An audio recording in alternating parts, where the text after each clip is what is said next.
안녕하세요. 반갑습니다. 오늘도 하나님 말씀으로 하루를 시작하는 모닝방에 오신 여러분들 주님의 이름으로 환영하고 축복합니다.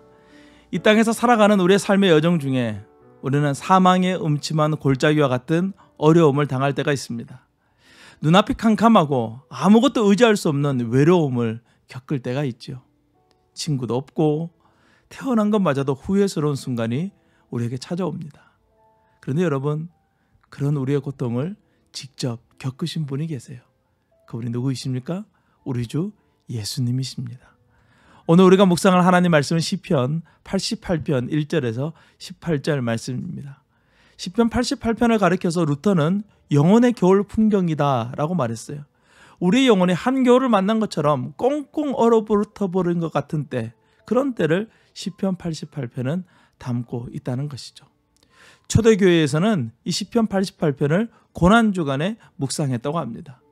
예수님이 당하신 고난을 너무나도 잘 담아내고 있는 것이 바로 이 시편 88편이에요. 예수님은 하나님이셨지만 인간의 몸을 입고 이 땅에 오셔서 우리를 위해서 고난을 당하셨습니다.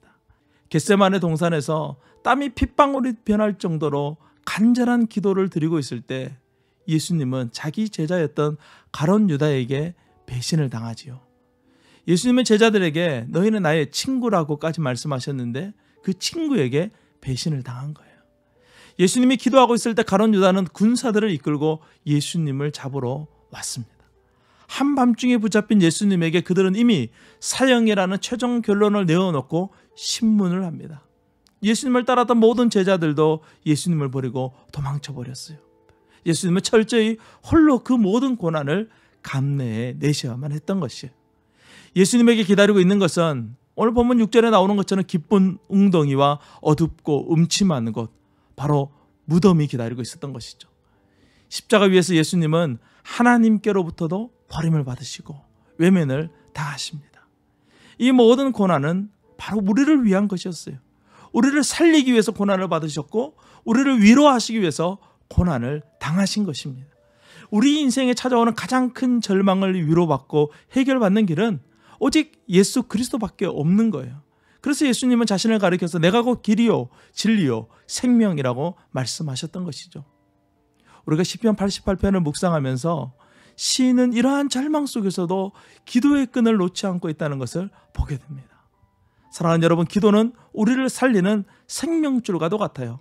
아무리 큰 절망이 우리를 덮친다고 할지라도 우리가 기도한다면 우리는 반드시 하나님의 구원을 얻게 될 거예요. 우리에게 호흡이 있다면 하나님의 기적을 보게 될 것입니다. 우리에게 생명이 있다는 것 자체가 희망이다 라고 시인은 노래하고 있어요. 하나님은 우리를 살리기 위해서 자기에게 하나밖에 없는 아들도 내어주실 정도로 우리를 사랑하십니다. 아무리 깊은 사망의 음침한 골짜기가 우리에게 찾아온다 할지라도 그것이 우리를 가둘 수 없는 것이죠. 주님을 바라보는 우리는 반드시 일어나게 되어져 있어요. 이것이 우리를 향하신 하나님의 뜻이고 은혜입니다. 오늘도 이 은혜를 기억하며 믿음으로 살아가는 저와 여러분이 될 수 있기를 주님의 이름으로 축복합니다. 오늘도 승리하세요. 샬롬.